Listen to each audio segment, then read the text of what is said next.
Good morning, everyone. Welcome to my kitchen tour, cute family.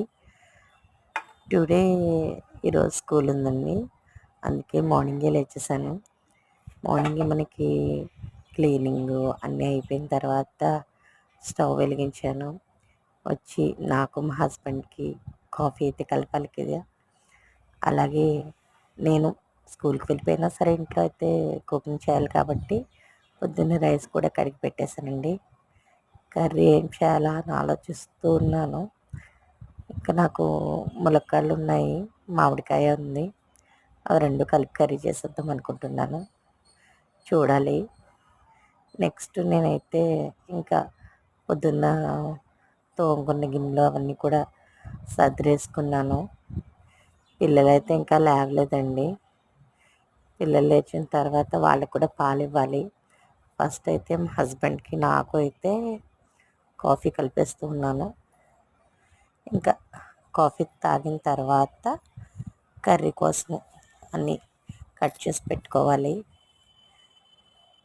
ఇప్పుడు మాకు ఎలాగో హాలిడేసే కాబట్టి 9:30 అయినా కూడా యాక్సెప్ట్ చేస్తారు కాబట్టి కొంచెం లేట్గానే వెళ్తాము. హస్బెండ్ వెళ్ళేటప్పుడు ఆయన డ్రాప్ చేసేమంటాను కాబట్టి కొంచెం రెస్ట్గానే అనిపిస్తూ ఉంటుంది. అదే నార్మల్ స్కూల్ టైమింగ్స్ అయితే 8:30 కల్లా స్కూల్లో ఉండాలి. మొన్నటిదాకా హాఫ్ డే స్కూల్స్ అయితే 7:30కే ఉండాల్సి వచ్చేది. సో దట్ ఆ టైంలో మాకు చాలా ఇబ్బందిగా ఉండేది. కానీ ఇప్పుడు అలా ఏం లేదు. అంటే ఈ 2 డేస్ కొంచెం హెల్త్ బాగోకపోవడం వలన కొంచెం వీక్గా ఉండి తొందరగా లేవలేకపోతున్నాను.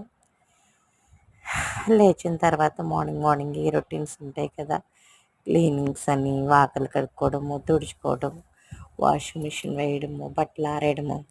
ఇంకా మా పిల్లలిద్దరు కూడా చాలా అంటే చాలా హెల్ప్ చేస్తారు. బాబుదైతే 10th కంప్లీట్ అయిపోయిందండి. ఇంకా పాప నాతో పాటే 5th క్లాసు, నా స్కూల్లోనే చదువుతుంది పాప కూడా. సో ఇంకా నెక్స్ట్ పాప నేను ఇదే స్కూల్ కంటిన్యూ అవుతాము.